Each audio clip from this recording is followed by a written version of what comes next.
Hey everybody, it's Master Gallengeist here, bringing you my review for Beverly Hills Cop Axel F on Netflix. And I actually really enjoyed this one. This definitely felt more like a Beverly Hills Cop movie, and Eddie Murphy slipped into Axel Foley's role pretty well for me. Now, only kind of downside is, yeah, it's pretty much your typical Axel Beverly Hills Cop movie, so there's not really much that you haven't really kind of seen here before, except that we are dealing with Axel and his relationship with his daughter Jane. So we do get a little bit about that, but if you've seen these kind of movies before, you kind of understand where they're kind of going and how it kind of works out. So we start off and we're in Detroit. We see Axel Foley kind of puttering around and everything. Gets to this hockey game with this other kind of detective, and Axel's pretty much using the detective to go after this group that his boss Jeffrey had said not to go after. So chase pretty much ensues as they get one of them and see that they're trying to rob the players and all of their kind of stuff from the locker room, and we get them getting pretty much a trash truck and chasing them on quads as they're kind of going through. Pretty interesting chase sequence. It works out pretty well. Some random weird CGI stuff here and there, but overall pretty solid.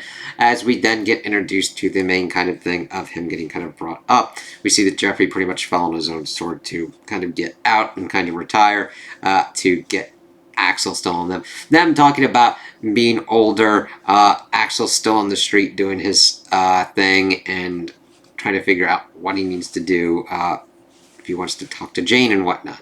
However, we see that things are going afoot in Beverly Hills. Jane is defending this one dude, Enrique, who is pretty much on trial for murdering a cop, Copland, who is an undercover cop, and they're trying to be like, okay, he's like, I didn't do it. Talking about how they got like slammed in by this other kind of truck. He was pretty much being a drug mule for his uncle Chelino, and that when he came to after they had pretty much crashed, after Copland was pretty much spooked, he had the gun there in his lap and Copland was dead. It's like, okay, let's kind of see what's going on here. We see that Billy, a friend of Axel's, is looking into stuff as well, figures out some stuff before he gets kidnapped by the cartel himself. Jane gets spooked as well. Before that, Jane gets pretty much intimidated to try and get off the case, with them pretty much hooking up her car and like pushing out of the parking garage, hooked up to a tow truck as it's hanging there. Billy's like, are you alright? Before he goes off to investigate and see what's going on, calls and tries to figure out like what's kind of going on, and we do get that Axel's like, what the fuck's kind of going on here? And has to come out to kind of investigate because he gets to talk to Billy, and Billy's like, you kind of have to watch out. Jane's in kind of a pickle kind of place. You might want to come out here and see what's kind of going on. And of course, Billy then drops off. So Axel gets in. Let's see here.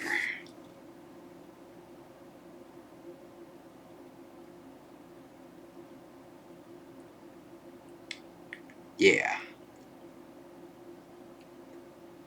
But of course, he can't get in contact with Billy because we've seen that he's been captured. He gets to Billy's kind of office. He is not a police officer. He's more as a private investigator at this point. And we see him do his usual kind of Axel thing, but he's able to get some information out of Billy's place before Mark Pellegrino, who's played Lucifer on Supernatural, pops up like, what the fuck's going on here? As we get them doing a kind of weird-ass little chase sequence, and Axel then gets arrested and brought in to the Beverly Hills Police Department, is getting grilled by Joseph Gordon-Levitt's character, Bobby, who we learn is the ex-boyfriend of Jane, and he doesn't believe that Axel needs to talk to Taggart or anything. It is cool that they have Joseph Gordon-Levitt and Eddie Murphy really have a nice kind of chemistry as they kind of back and forth here. They play off of each other very well, and I like seeing their kind of characters as Bobby kind of goes more kind of therapist, kind of like analytical kind of thing to kind of get into Axel's head, and Axel's like, fuck this kind of shit.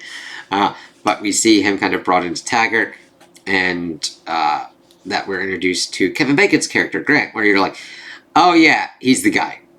he's in on it. He's in this really nice suit and everything. Axel's like, what the fuck's up with him? And Taggart's like, I trained him. He's good. I mentored him.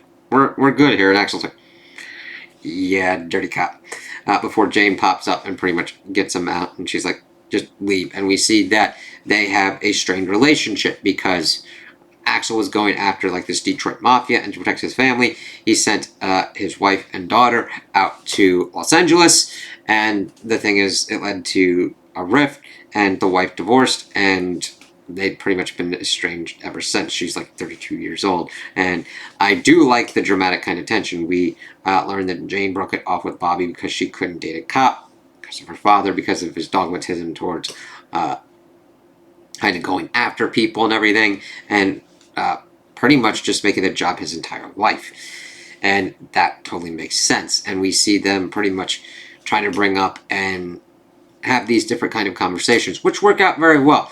They are another two group. They got a really good actress for Jane, and Eddie Murphy and her do very well on playing off the father-daughter kind of relationship. Even though this is the first time we've been introduced to Axel's character having a daughter, it works well, in my opinion, as we see that she has resentment for what's been going on between her and Axel's like, I've been a father as long as you've been alive. And I love that she's like, all right, then how old am I? It's like, and we learned that after a shootout pretty much ensues as they're pretty much going after them, and Bobby helps them out as well of the shootout, which that was actually a pretty good action scene as well. I have to hand it to them. They definitely do a very good Beverly Hills Cop movie. The action scenes are good. They're clean. I mean, granted, there can be some kind of jump cut-ish stuff, but it doesn't completely and utterly break up the flow of the film, if that makes sense. We see them kind of going through and utilizing what kind of goes on. He asks Jane if she has a gun. She's like, no, I don't. And this whole shootout scenario and everything kind of going on is like, we have to figure out what's going on here.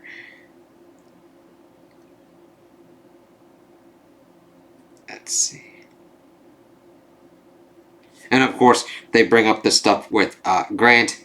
They're looking into all this kind of stuff. Taggart's like, he's not dirty. I mentored him. He's kind of pissed off at that. We see that Axel and Jane decide to go and kind of retrace Billy's footsteps to try and figure out what's kind of going on.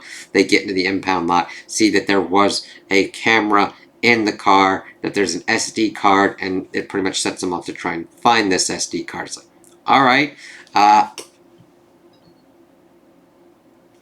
But they kind of grow cold a little bit until Axel kind of pulls out, hey, we got to look at this mansion. And then, of course, they bring up Sergei, and they kind of go at this kind of house to do with this listing to kind of see what's going on there.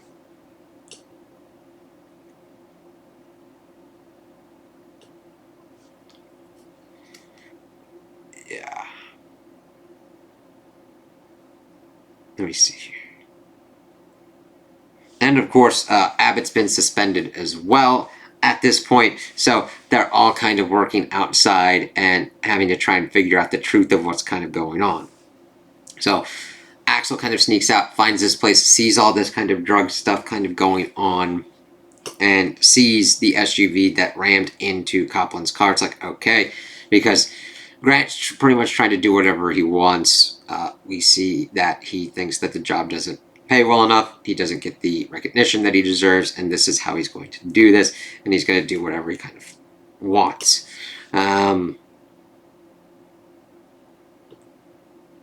Yes. So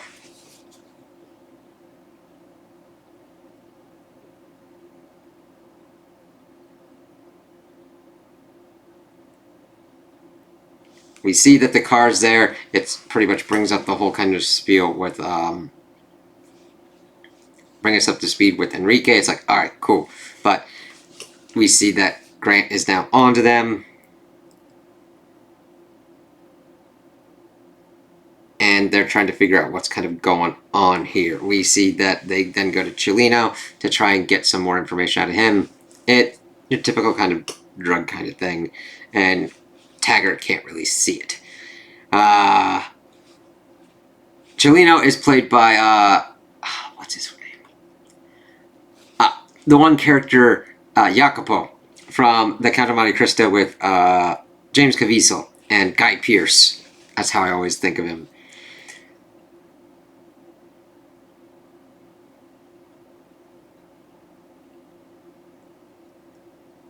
And they find out that there's a last shipment leaving, and they're able to get there, find that Billy is being held captive there. They break him out.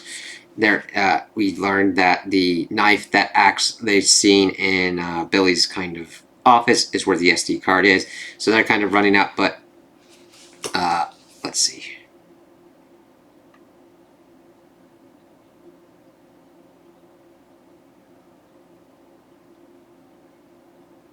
Oh, but before they kind of go there, they get arrested by Grant. We get this helicopter chase sequence, which Taggart finally starts bringing it into because Grant's pretty much going to shoot them and everything. It's like, holy fucking shit. And, of course, Grant then is taking Jane hostage, and we see them go into the kind of last shootout. Billy and Taggart doing their whole kind of thing. Axel and Bobby kind of going through the mansion as well. Jane helping out Axel as well before Grant tries to shoot Jane, but he dives and gets hit in the shoulder. And Bobby is able to take out Grant.